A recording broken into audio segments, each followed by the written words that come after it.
तर अहिल्यानगरच्या शेवगाव तालुक्यामधल्या देवटाकळी या शिवारामध्ये पूर आलेला आहे आणि पुरामध्ये अडकलेल्या नागरिकांचं हेलिकॉप्टरच्या सहाय्यानं रेस्क्यू करावं लागलेलं आहे।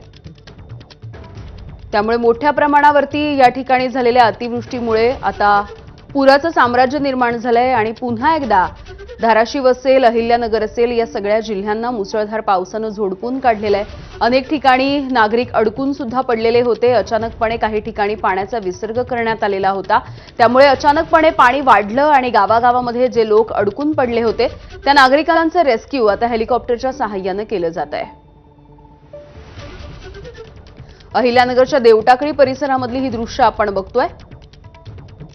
काही दिवसांपूर्वी बीडमध्ये सुद्धा अशाच पद्धतीने हेलिकॉप्टरच्या सहाय्याने रेस्क्यू करावं लागलेलं होतं आणि आता अहिल्यानगरच्या देवटाकळी शिवारामधली ही दृश्य आपण पाहतो आहोत।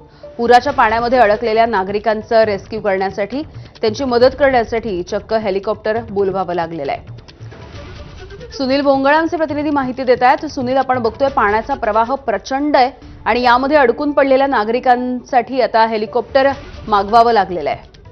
नक्कीच यामिनी, आपण जर बघितलं तर मागच्या आठवडाभरापासून अहिल्यानगर शहरासह जिल्ह्यामध्ये जोरदार पाऊस होतो आहे आणि त्यातल्या त्यात शेवगाव आणि पाथर्डी तालुक्यामध्ये या पावसाचा जोर अधिक असल्याचं पाहायला मिळतंय। त्यातच शेवगाव तालुक्यातील देवटाकळी शिवारामध्ये नदीला पूर आलेला आहे आणि या पुराच्या पाण्यामध्ये अनेक नागरिक अडकलेले आहेत आणि त्यांच्या रेस्क्यूसाठी आता हेलिकॉप्टरला देखील पाचारण करण्यात आल्याचं पाहायला मिळतं आहे। एकूणच जर बघितलं तर जिल्हा प्रशासनाच्या वतीनं मोठी काळजी जी आहे तर ती घेतली जाते। खबरदारीचा उपाय हा केला जातो आहे। यामिनी, सुनील, साधारणपणे किती लोक या ठिकाणी अडकून पडलेत त्याची काही आकडेवारी येऊ शकली आहे? सध्या तरी आकडा जो आहे तर तो समोर आलेला नाही, मात्र 4 ते 5 लोक जे आहेत तर त्या ठिकाणी अडकल्याची माहिती स्थानिकांनी दिलेली आहे। अधिक देखील माहिती त्या नागरिक जे आहेत त्या ठिकाणी अडकलेले असू शकतात। ठीक आहे सुनील, धन्यवाद माहितीसाठी।